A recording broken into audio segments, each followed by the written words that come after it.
تو اس کا مطلب یہ ہے کہ انہوں نے یہاں کوئی لفظ استعمال نہیں کیا کہ تاثر ہے، لوگوں کا خیال ہے، اوپینین ہے، کہتے ہیں، افواہ ہے۔ کنکلوسیو سٹیٹمنٹ ہے کہ فیصل نصیر کے ہاتھوں جن لوگوں کی ٹھکائی ہوئی ہے میرے نزدیک ناجائز ہے، میں اسے انڈورس نہیں کرتا۔ کہ غلط ٹھکائی کی تھی، غلط تشدد کیا تھا، میں اس کو انڈورس نہیں کرتا، لیکن کی تھی۔ یہ کنکلوسیو ہو گیا۔ آگے چلیے، وہ اپنا سکور سیٹل کر رہے ہیں، اس میں وہ جانے اور ان کا کام جانے، میں کچھ نہیں کر سکتا۔ اب اس ساری بات کے اندر میں نے آپ کو کہا کہ جیسے بہت سارے وکٹم ہیں اس کے، مجھ سمیت اور بھی لوگ ہیں جن کو یہ حتمی طور پر نہیں پتا کہ کس بندے نے یہ کروایا، ایم آئی نے کروایا، ایس آئی نے کروایا، کس نے کروایا، تو اس لیے حتمی طور پر کسی ایک آفیسر کے اوپر وہ اس کی ذمہ داری نہیں لگا سکتے تھے۔ منیب فاروق صاحب نے ایسے بہت سارے لوگوں کا کام آسان کر دیا ہے کہ وہ اب ایک گواہی دے رہے ہیں، اور اس کی ویڈیو ٹیپ اب موجود ہے۔ انہوں نے اپنی ویڈیو پیغام کے اندر یہ کہا ہے کہ فیصل نصیر صاحب جو ہیں وہ لوگوں کی ٹھکائی کرتے رہے ہیں، میرے نزدیک وہ ناجائز تھی اور میں اسے انڈورس نہیں کرتا۔ اب وہ لوگ اپنا سکور سیٹل کر رہے ہیں کہ وہ فیصل نصیر صاحب پر تنقید کر رہے ہیں۔ اب اس میں ایک بات تو طے ہو گئی کہ منیب فاروق کو کسی نے لانچ کیا ہے میجر جنرل فیصل نصیر کے خلاف۔ میں نے پچھلی دفعہ جب آپ کے سامنے یہ نیوز رکھی تھی تو آپ کو یہ بھی بتایا تھا کہ جو محسن نقوی ہیں، یہ مجھے بہت ہی آپ کو پتا جو افواہ ہوتی ہے وہ بھی ہم آپ کو بتاتے ہیں، یہ افواہ نہیں ہے، یہ خبر ہے جس کے پیچھے ہم کھڑے ہوتے ہیں۔ اور اس میں جو محسن نقوی ہیں وہ بھی نہیں چاہتے کہ Faisal Naseer D G I S I بنے یا پرموٹ ہوں مزید۔ مریم نواز بھی نہیں چاہتی۔ اس کی ایک وجہ یہ بھی ہے کہ ایک لیول کے اوپر ندیم انجم اور فیصل نصیر صاحب کی آپس میں نہیں بنتی تھی، اور اس لیول پر ظاہر ہے مریم نواز اور نواز شریف تو ندیم انجم کے ساتھ ہی جا رہے تھے، ابھی بھی وہ ان کو D G I S I, N S A اور سفیر کچھ نہ کچھ بنوانا چاہتے ہیں۔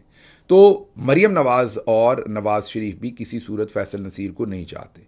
اب منیب فاروق وغیرہ جو ہیں، جیسے منیب فاروق ہیں اور کچھ لوگ ہیں، ان کے بارے میں تاثر ہے کہ یہ نون لیگ کے بھی بہت قریب ہیں۔ ان کے بارے میں تاثر ہے کہ یہ نون لیگ کے بھی آپ سمجھیے گھر کے صحافی ہیں، اور اصل میں ان کی جو مین ان کا ڈی این اے ہے وہ نون سے نکلتا ہے۔ ہاں آج کل یہ ہائرڈ ہیں، یا آج کل hired not in financial terms میں بھی پیسہ انہیں شاید نہ ملتا ہو، ہمیں نہیں پتا اس بات کا۔ ہائرڈ کا مطلب یہ کہ انٹلیکچولی ہائرڈ ہوئے ہیں یہ جرنلز کا بیانیہ دینے کو۔ اسی لیے جو منیب فاروق ہیں وہ اکثر ان کے بہاف پر دھمکیاں دیتے ہیں، لیکن اصل ان کی لوگوں کا تاثر ہے کہ ان کی ڈوریاں جو ہیں وہ نون لیگ سے ہلتی ہیں۔ اب جو کچھ منیب فاروق پچھلے چند دن میں کر رہے ہیں وہ بہت خطرناک ہے میجر جنرل فیصل نصیر کے لیے۔ پہلے انہوں نے ان کا کور اڑایا اور کہا کہ وہ جو سولنگی، عمار سولنگی نامی جو اکاؤنٹ تھا وہ میجر جنرل فیصل نصیر کا تھا۔ اب اس اکاؤنٹ سے تو لوگوں کو دھمکیاں بھی دی گئی ہیں ماضی میں، اس اکاؤنٹ سے تو ججوں کے خلاف کیمپین ہوئی ہے، اس اکاؤنٹ سے تو خواتین وکلا کے خلاف کیمپین ہوئی ہے، اس اکاؤنٹ میں تو اتنا مواد ہے کہ کسی بھی ملٹری آفیسر کا اس اکاؤنٹ کی وجہ سے کورٹ مارشل پکا ہے، اس کو سزا پکی ہے۔ تو پہلے تو جیسے وہ فوٹو بام نہیں کرتے لوگ، پہلے تو ایم ایف منیب فاروق صاحب نے پہلے تو وہ فوٹو بام کیا ان کو، یا آپ یہ کہیں کہ نیوز بام کیا، ان کا کور اڑا دیا۔ اب ان کا تھا وہ اکاؤنٹ یا نہیں تھا، وہ اکاؤنٹ ڈیلیٹ ہو گیا، تو یک نہ شد دو شد، دو کام ہو گئے۔ ایک قسم کا پروو ہو گیا کہ وہ انہی سے ایسوسیٹڈ اکاؤنٹ تھا، ہو سکتا ان سے نہ ہو، کسی اور کا، اور انہوں نے آرکیسٹریٹڈ یہ کام کیا ہو کہ منیب فاروق سے پہلے یہ بیان دلوایا، ساتھ ہی اس اکاؤنٹ کو ڈیلیٹ کر دیا۔ تو اس سے کیا سمجھ آئی کہ یہ سب کچھ فیصل نصیر کا ہی تھا اور وہ وہی کر رہے تھے۔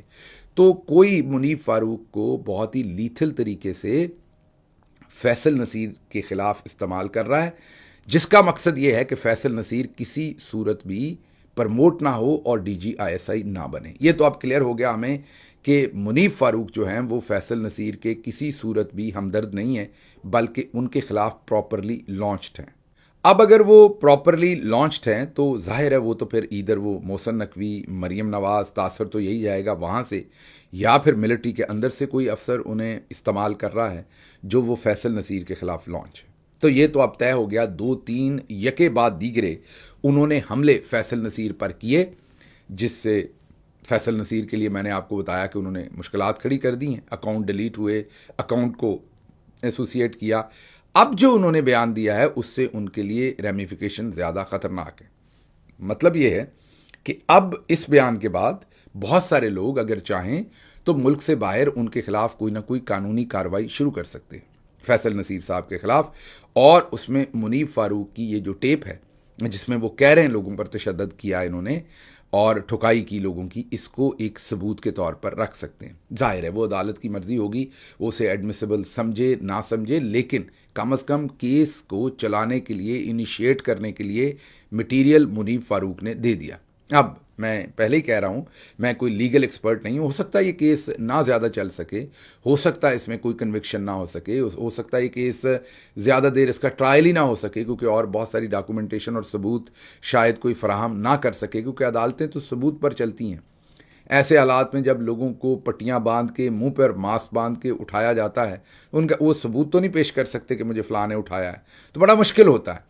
ایسے حالات میں منیب فاروق کی یہ سٹیٹمنٹ تو بیسیکلی فریم کر رہے ہیں وہ میجر جنرل فیصل نصیر کو لوگوں کے اوپر کسٹوڈیل ٹارچر کے لیے, لوگوں کو کڈنیپ کرنے کے لیے, لوگوں کو, اس میں سیاستدان بھی ہیں, میڈیا کے لوگ بھی ہیں, بہت ہی یہ سنگین الزام لگایا ہے اور اس کے ظاہر ہے بڑی ہی سنگین ریمیفیکیشنز ہو سکتی ہیں فیصل نصیر صاحب کے لیے آنے والے دنوں میں. کم از کم ان کے لیے ایک ایسی سچویشن تو بن سکتی ہے کہ کچھ ملکوں میں شاید وہ سفر نہ کر سکے, کیونکہ اگر وہاں کیس ہوگا تو ان کی بیسک انویسٹیگیشن تو سوال جواب تو ان سے ہو سکتے ہیں کہ یہ آپ کے بارے میں سٹیٹمنٹ آئی ہے, گواہی آئی ہے, اور دوسری طرف وکٹم ہے جو کہہ رہے ہیں کہ آپ نے کیا ہے, تو پھر اس پہ آپ کا کیا پوائنٹ آف ویو ہے. یہ بھی ایک قسم کا ان کو DGISI سے روکنے کا بھرپور انتظام لگ رہا ہے. تو اب آنے والے دنوں میں دیکھتے ہیں کیا ہو رہا ہے, لیکن یہ طے ہے کہ منیب فاروق جو ہیں وہ پراپرلی لانچڈ ہیں. اب مطیع اللہ جان صاحب نے ایک اور جواب بھی منیب فاروق کو دیا ہے, کیونکہ منیب فاروق نے کہا کہ پاکستان کی اسٹیبلشمنٹ عمران خان سے نفرت کرتی ہے, اور نفرت عمران خان ہر جگہ ہے, فوج کے اندر ہر جگہ نفرت عمران خان ہے. منیب فاروق, مطیع اللہ جان صاحب نے بہت اچھا جواب دیا. انہوں نے کہا کہ MF منیب فاروق آپ جھوٹ بول رہے ہیں, کیونکہ اسٹیبلشمنٹ کیا سوچتی ہے اس کی ڈپکشن اصل میں ہوتی ہے کہ ان کے خاندان کیا سوچتے ہیں. تو جتنے بھی کینٹ ایریاز تھے, جن علاقوں میں بھی یہ تمام افسران ہیں اور اسٹیبلشمنٹ ہے, ان علاقوں سے 8 فروری کو PTI بھاری ووٹ لے کر جیتی تھی. تو ان کے اپنے فیملیز, ان کے اپنے گھر والے جو ہیں وہ عمران خان کو پسند کرتے ہیں کہ نہیں, وہ آپ ووٹنگ جو ٹرن آؤٹ تھا اور ان علاقوں میں, سارے کینٹ اور سارے ملٹری کے علاقوں میں, وہ دیکھ لیں اور اس کے ساتھ ساتھ رزلٹس دیکھ لیں تو آپ کو اس کا جواب مل جائے گا. بہت ہی عمدہ پوائنٹ یہاں پر مطیع اللہ جان صاحب نے بنایا ہے. اچھا جی, اگلی خبر اب آپ کے سامنے رکھتے ہیں. اقوام متحدہ کے انسانی حقوق کے کمشنر نے بدھ کو خبردار کیا ہے کہ سابق وزیر اعظم عمران خان کی اہلیہ بشرا بی بی کو ایسے حالات میں قید رکھا جا رہا ہے جو ان کی جسمانی اور ذہنی صحت کے لیے سنگین خطرہ بن سکتے ہیں. اب یہ بہت ہی سنگین صورتحال ہے. بشرا بی بی کو میں نے یہ حساب لگایا کہ ہم سبھی, پاکستان تحریک انصاف والے لوگ بھی اور بائی اینڈ لارج پبلک میں بھی بہت سارے لوگ, ان کے ساتھ ان کے لیے اس طریقے سے آواز نہیں اٹھائی جاتی جیسے اٹھائی جانی چاہیے. کوئی بھی اور خاتون اول اس طریقے سے قید ہوتی, یا کسی کی بیٹی یا بیوی مریم نواز یا فریال تالپور وغیرہ کے لیے جو آواز اٹھتی تھی, وہ بشرا بی بی کے لیے نہیں اٹھتی. جتنی دیر سے وہ جیل میں ہے, پاکستان کی تاریخ میں کوئی خاتون, سیاسی بڑا نام کوئی خاتون اتنا لمبا عرصہ جیل میں نہیں رہی. ایون ضیاء الحق نے بے نظیر صاحبہ کو بھی اتنا لمبا کوئی جیل ویل میں نہیں رکھا تھا. ان کی بھٹو صاحب کی زوجہ کو بھی اتنی دیر, نصرت بھٹو مرحومہ کو بھی جیل میں اس طرح سے اتنا لمبا نہیں رکھا تھا. تو اس لیے آج جو اقوام متحدہ کے انسانی حقوق کے کمشنر نے خبردار کیا ہے, اور یہ ایک انہوں نے, آپ یہ کہیے کہ وارننگ جاری کی ہے گورنمنٹ آف پاکستان کو اور پوری دنیا کو. یہ ایک خوشائند بات ہے, اور امید کرتے ہیں کہ اس کے اوپر تھوڑی سی توجہ دی جائے گی. لگتا تو نہیں ہے ویسے کہ عاصم منیر توجہ دیں, لیکن نہیں دیں گے تو اب پوری دنیا اس پر کم از کم بات کرنا شروع ہوئی ہے. ان کے لیے ہزیمت کا باعث جو ہے وہ ضرور بنے گا.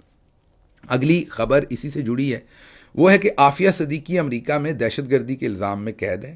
یہاں پاکستان سے لوگ امریکہ جاتے ہیں, انہیں وہاں ملاقات کی اجازت دی جاتی ہے عافیہ صدیقی کے ساتھ, حالانکہ وہ وہاں دہشت گردی کے الزام میں قید ہیں اور سزا بھگت رہی ہیں.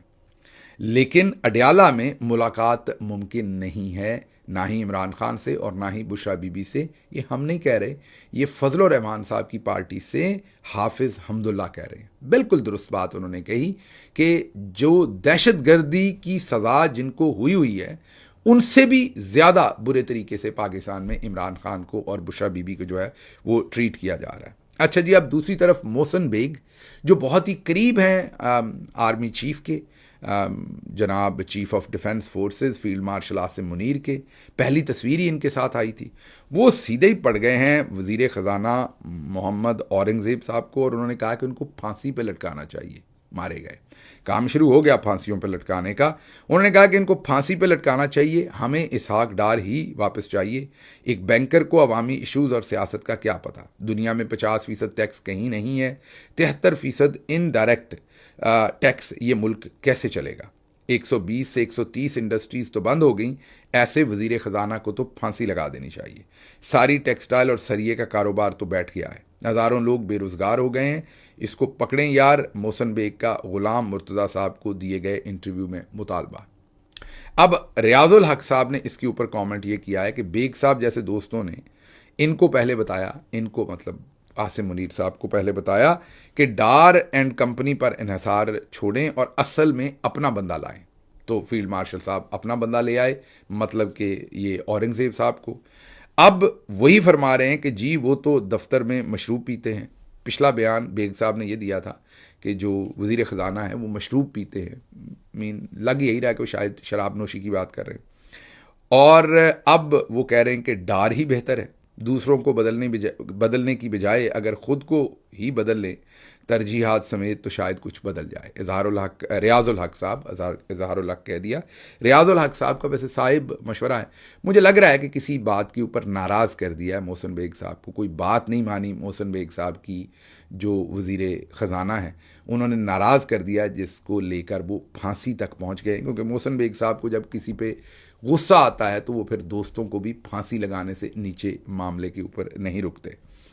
اچھا جی, پی آئی اے کا معاملہ جو ہے وہ اور بھی زیادہ خطرناک صورتحال اختیار کر گیا ہے. دوسرے لفظوں میں آپ یہ کہیں کہ گورنمنٹ جھوٹ تو بول بیٹھی, مکاری تو کر بیٹھی, ریاکاری تو کر بیٹھی, لوٹ تو بیٹھی پی آئی اے کو, لیکن اللہ الحق ہے ایک ہی دن کے اندر خود اپنے منہ سے اب مان رہے ہیں کہ ہم نے کیا کیا ہے. یہ ذرا 2-3 چیزیں آپ نے سننی ہیں اور اس سے آپ کو سمجھ آ جائے گی کہ معاملہ ہے کیا.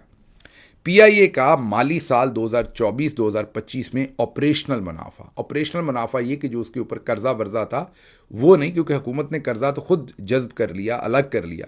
تو جیسے ہی قرضہ الگ کر لیا تو باقی تو پھر اس کا ڈے ٹو ڈے رننگ ہے. پی آئی اے کی سیلریز ہیں, ایکسپینشن, جیسے کوئی بھی بزنس ہوتا ہے, اگر اس کے اوپر وہ سارا اس کا قرضہ سائڈ پہ کر دیا تو پھر اس کا جو رننگ آپریشنل منافع ہے وہ 10 ارب روپے تھا 2024-25 کے اندر. یہ عدنان عادل صاحب رپورٹ کر رہے ہیں. وہ کہہ رہے ہیں کہ اب ایک اور کمپنی نے 10 ارب ہی دے کے, جس کمپنی کا سال کا 10 ارب منافع ہے, جس کمپنی کا سال کا 10 ارب منافع ہے, اس کمپنی کو ایک اور کمپنی نے صرف 10 ارب دے کر خرید دیا. جو آر ایف حبیب کنسورشیم ہے انہوں نے 10 ارب دے کے ایسی کمپنی کو خرید دیا جس کا سال کا منافع جو ہے وہ 10 ارب ہے. اب کیوں ہم کہہ رہے ہیں بار بار سال کا؟ کیونکہ جو لائبلٹیز ہیں وہ تو عارف حبیب صاحب کو بھی ٹرانسفر نہیں ہو رہی, وہ تو گورنمنٹ آف پاکستان نے لے لی, تو انہوں نے تو آپریشنل پروفٹ میں ہی اب جانا ہے. مطلب ان کو منافع ہی ہونا ہے ہر سال, اور اس سے بھی زیادہ منافع ہوگا آنے والے سالوں میں, آپ دیکھیں گے. تو عدنان عادل صاحب کہہ رہے ہیں کہ یہ عجیب ہی کام ہوا ہے کہ 75% شیئر اس کمپنی کے جس کا 10 ارب سال کا منافع ہے وہ 10 ارب میں بیچ دیے. آگے اب پیپلز پارٹی بھی کھل کر آئی ہے. ویسے پیپلز پارٹی کو ماشاءاللہ سے ان کا کلیدی کردار ہے پی آئی اے کو تباہ کرنے میں, ان کو اس پر سلوٹ بنتا ہے. جس دھڑا دھڑ انہوں نے اس میں بھرتی کیے لوگ اور پھر اجاڑا کیا اس پوری ایئر لائن کا. لیکن چلے, اب پیپلز پارٹی سب کچھ ہونے کے بعد پہلے نہیں بولے جان بوجھ کر, کیونکہ فیلڈ مارشل صاحب کے ڈنڈے کا ڈر تھا. اب پیپلز پارٹی سامنے آئی ہے. انہوں نے کہا ہے کہ پی آئی اے نے پچھلے سال 26 ارب منافع کمایا.